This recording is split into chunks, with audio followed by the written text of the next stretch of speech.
दोस्तों PF office ने 6 फरवरी को एक बड़ा अपडेट कर दिया है। पीएफ ऑफिस ने आप लोगों के लिए एक स्कीम निकाली थी, जिस स्कीम में अगर कोई नया कर्मचारी है जो 1 अगस्त 2025 के बाद नौकरी ज्वाइन करता है, तो उस व्यक्ति को उसके 1 महीने जितनी सैलरी दी जाएगी सरकार की तरफ से। सरकार मतलब केंद्र सरकार।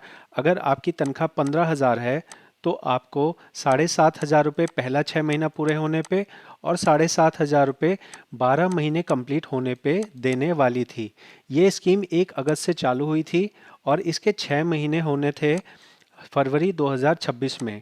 तो फरवरी 2026 पूरा होने से पहले आप लोगों को पीएफ की वेबसाइट पे एक नया ऑप्शन दिया गया है, जिसमें आप पीएमबीवीवाई पे आएंगे और डैशबोर्ड पे टच करेंगे तो आपके सामने कुछ इस तरह की स्क्रीन नज़र आएगी। 99% लोगों को ये स्क्रीन नज़र नहीं आएगी। 99% लोगों को ये वाली स्क्रीन नज़र आएगी जहाँ पे लिखा होगा नॉट एलिजिबल। नॉट एलिजिबल इस वजह से लिखा है क्योंकि ये ऑप्शन सिर्फ उन्हीं लोगों के अकाउंट में आएगा जो 1 अगस्त 2025 के बाद ज्वाइन कर रहे हैं। अगर आप 1 अगस्त 2025 के बाद आपने नौकरी ज्वाइन की है और आप मेंबर होम की वेबसाइट पे आएंगे तो आपको सामने ही एक बड़ा सा मैसेज आएगा जहां लिखा होगा कि आप इस स्कीम के लिए एलिजिबल हैं। और अगर आपको ये बेनिफिट चाहिए तो आप बैंक जाके पहले अपने आप को एक फॉर्म भरें और फॉर्म भरने के बेस पे आपके उस बैंक खाते में सरकार की तरफ से पैसा डाला जाएगा। ये पैसा डालने के लिए आपको पहले रजिस्ट्रेशन करना अनिवार्य है। इसके लिए मैंने फॉर्म बताया था कि इस तरह का एक फॉर्म भरना पड़ेगा जो कि बैंक वालों के पास मिलेगा आपको।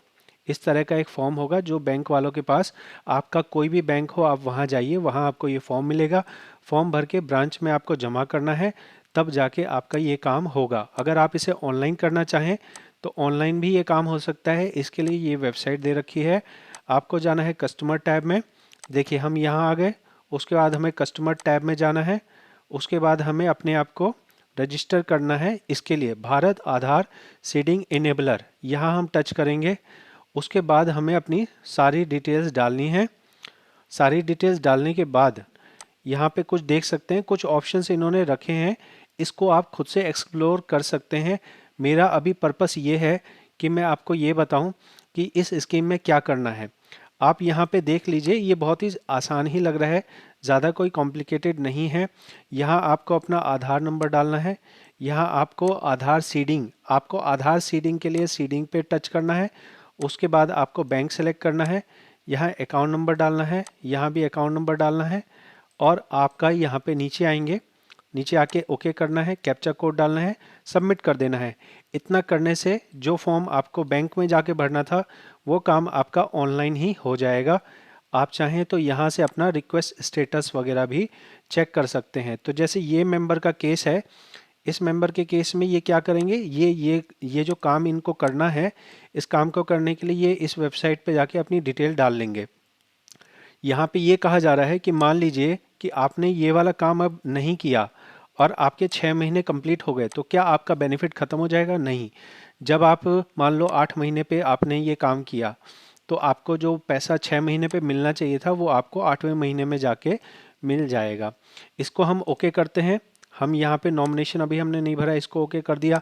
हम यहाँ गए, डैशबोर्ड पे गए। अब ध्यान से देखिए डैशबोर्ड पे क्या क्या लिखा गया है। डैशबोर्ड पे बताया गया है कि इस स्कीम में हिस्सा लेने के लिए आपने क्या क्या शर्तें पूरी कर दी हैं। यहाँ लिखा है क्या आपने पहली बार ज्वाइन किया है? हाँ ज्वाइन किया है। क्या आपने अपना जो यूएन है वो फेस ऑथेंटिकेशन टेक्नोलॉजी का इस्तेमाल करके बनाया है? हाँ बनाया है। क्या आपको पहले महीने की किस्त आ गई? हाँ आ गई। क्या आपने ये जो आधार वाला जो बैंक से जो रजिस्टर करना था वो आपने किया है? ये आपने नहीं किया है। तो अगर नहीं किया है तो आपको यहाँ पे लाल में दिखाई दे रहा है। क्या आपकी तनख्वाह 1 लाख से कम है? हाँ जी 1 लाख से कम तनख्वाह है। क्या आप अभी नौकरी छोड़ चुके हैं? क्योंकि यहाँ शर्त है कि आपने 6 महीने कम से कम नौकरी करी हो, तभी इस स्कीम का बेनिफिट आपको मिलेगा। तो इन्होंने अभी नौकरी नहीं छोड़ी है, अभी इन्होंने सिर्फ 3 महीने काम किया है। आप देखेंगे तो इस मेंबर ने जो शुरुआत की है, नौकरी की शुरुआत 1 अक्टूबर 2025 से करी है। मतलब इनका जो 6 महीने पूरे हो रहे हैं वो अक्टूबर नवंबर दिसंबर 3 महीने हो गए और मार्च में जाके पूरे होंगे। तो मार्च से पहले इन्हें अपना आधार कार्ड जो है ये सीडिंग वाला काम कर लेना है, और सीडिंग वाला काम कर लेने के बाद में इनका ये एलिजिबल हो जाएंगे, और अपने आप ही 6 महीने पूरे होने पे 7वें महीने में इनको पैसे आ जाएंगे। तो यहाँ अभी लिखा गया है कि ये कैलकुलेशन कैसे होगी, कि आपको कितने पैसे मिलेंगे। तो कैलकुलेशन मैं आपको समझा चुका हूँ कि अगर आपकी तनख्वाह 15,000 है, तो आप मान लो कि आधा मतलब 7,500 आपको 6 महीने ख़त्म होने पे मिलेंगे, और 7,500 रुपये आपको 12 महीने ख़त्म होने पे मिलेंगे। लेकिन अगर आपकी तनख्वाह 15,000 से ज़्यादा है तो भी आपको अधिकतम 15,000 मिलेंगे। लेकिन यहीं पे अगर आपकी तनख्वाह 13,500 है तो इसको आधा आधा करके आपको दिया जाएगा, उस शर्त में आपको 15,000 का बेनिफिट नहीं मिलेगा। तो अपना अकाउंट खोलिए और देखिए क्या आपको यहाँ एलिजिबल आ रहा है। 99% लोगों को एलिजिबल नहीं आ रहा होगा, क्योंकि पीएफ के अंदर में 8 करोड़ पीएफ मेंबर हैं, और उसमें से मैं सोचता हूँ कि 2-4 लाख लोग ही होंगे जो 1 अगस्त के बाद नौकरी ज्वाइन की होगी। तो ये जो एरर है, ये जो पेज है, इस तरह का पेज सिर्फ 2-4 लाख लोगों के अकाउंट में ही नज़र आएगा। इस तरह का जो मैसेज है, ये जो फ्रंट पे मैसेज आ रहा है, ये सिर्फ 2-4 लाख लोगों के अकाउंट पे ही आएगा। तो आपको मैंने कंप्लीट जानकारी दे दी है।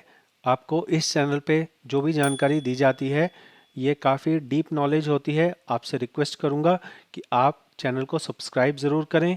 हम यहाँ पे आपसे बेहतर से बेहतर जानकारी देने की कोशिश करते हैं, लेकिन थोड़ा सा आपकी तरफ से सब्सक्राइब करने में कंजूसी की जाती है। तो सब्सक्राइब ज़रूर करें। बहुत बहुत धन्यवाद।